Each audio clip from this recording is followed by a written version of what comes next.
Steve here with Alloyed RPG. In this video, we will be taking a deep dive into the creature compendium, more specifically, the Air Elemental.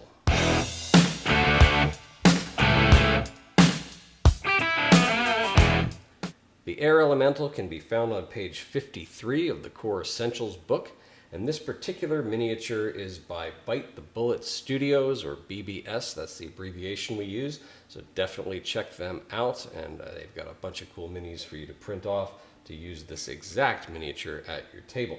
Now before we go too far down the road, let's talk a little bit about elementals themselves. What are they? Well, I always describe them as a force of nature. Now, you can have different definitions. If you do, certainly comment below. But I treat them as nature with a body, sort of, okay? So, for example, you can have an earth elemental that might be able to harness all the powers of earth, mudslides, earthquakes even, that kind of thing. You could have water. Maybe they'll do a tsunami or rain, that kind of stuff. You could have fire elemental. There are all kinds of different elementals that you can have. In this particular case with the air elemental, you'd be using and tapping into forces of nature like high winds, tornadoes, hurricanes. I guess you could combine them even in the water and make something like a typhoon, right? That would be air and water combined. So the thing about elementals, though, is that they really can't be killed. It's got a body, sort of, but it's not something that really has a whole lot as far as HP or that kind of thing. So how do you play them at your table? The key words here for me anyway are balance and appeasement. So you can't really kill the elemental, but they are working for the greater good. So somewhere down the line, they are trying to bring balance to the universe or to your world, right? So if there's too much of one thing, they will come in and try to mitigate that. So anything that you can do as a player to help them in their cause, to achieve balance in the world, that's really how you would appease an elemental. So I think it'd be a very dumb thing to try to fight them.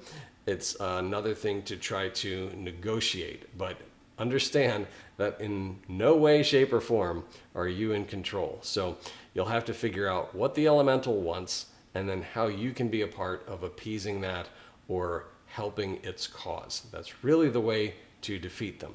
Now, as with all of our creatures, there is motivation and there's also weakness listed in the stat block.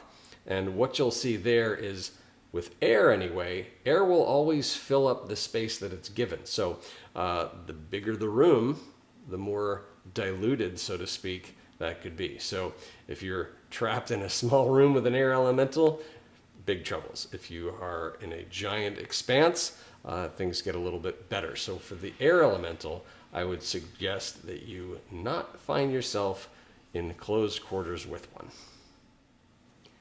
Two other key weaknesses are the vacuum of space and also absolute zero. Now, if you think about it, if you're in space where there's theoretically no air, an air elemental would struggle, of course.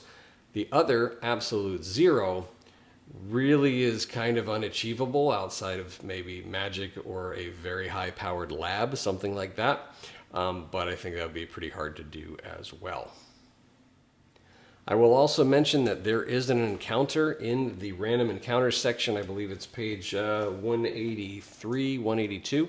That is the Fraggle family farm, and there's an air elemental encounter there as well. So hopefully that gives you a little bit of how to use air elementals at your table. They are pretty fun. Thanks for watching, and may your dice always roll with advantage.